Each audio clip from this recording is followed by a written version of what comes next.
Hello, my name's Edan, and welcome back to the podcast. This is episode 3, and today I am here with my wonderful brother. Hi. Hey. Would you like to introduce yourself? Yes. My name is Ebneazer. Eden is my sister. I'm her brother. Hi.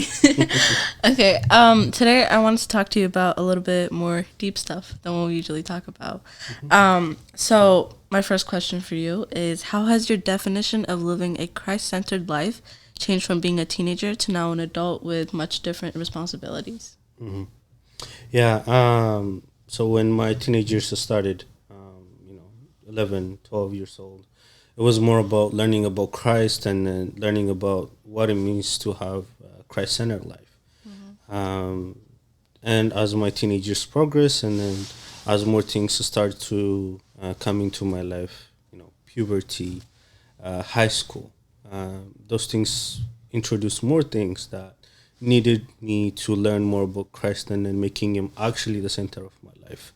Um, and as I grow up more, as I go to college, start working and then different things, more things started coming to my life, which is common for everyone. But it wasn't just learning about making Christ the center of my life, but also it was actually doing it and then starting to apply the principles that I learned.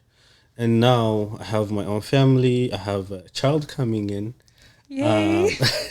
Yeah, which is exciting, but also it means I'm not just only responsible for myself. I'm also responsible for my family as the head of the house, and for my child, I'm going to be an example. So it started from just learning about Christ and then making him a center of my life, and then now to being required to look like Christ. So that has been the change in the progress. So from making life your center to looking like him to actually living your life like Christ. Yeah, That's how.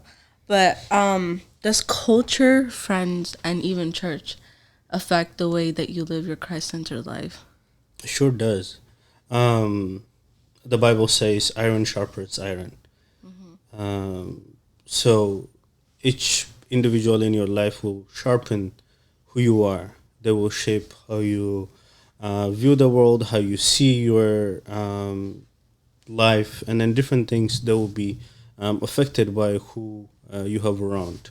As a result, then you have to be careful who you have in your life, who you choose to make friends, who you interact with, and then who you spend more of your time with.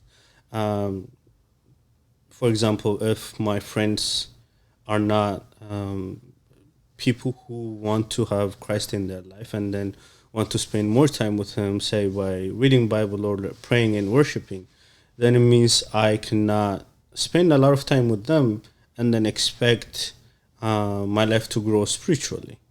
So it definitely has an effect who you have as a friend and who you spend time with.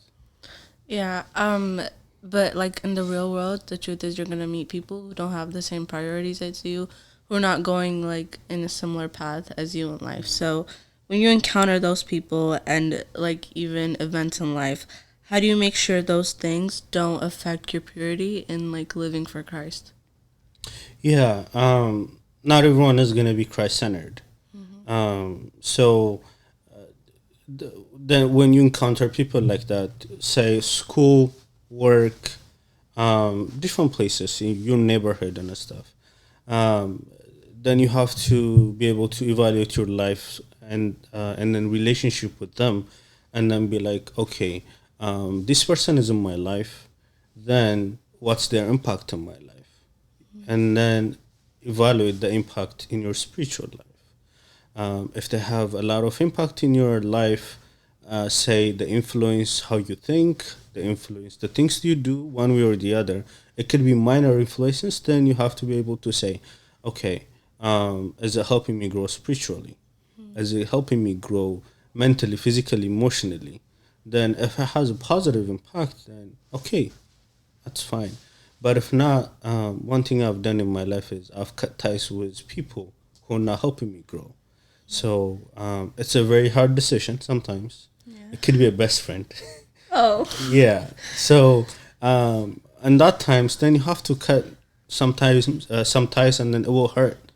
But you're choosing eternity over, this world, it's life. So you have to say, is my eternity better for me or is it my friend? So you have to be able to say, hey friend, I love you, I like you, but I like my eternity life. You're just like, I choose life. Yeah. So if you can't cut ties, then just reduce the time you spend with them and then be mindful of your relationship with them so they don't affect you negatively. Yeah. That's good. Some hard stuff, but necessary things that you have to do. That's really good. Thank you for sharing that with me. I really liked having you here. And thank you so much for listening. I hope you enjoyed it, and I'll see you guys next time. Thank you.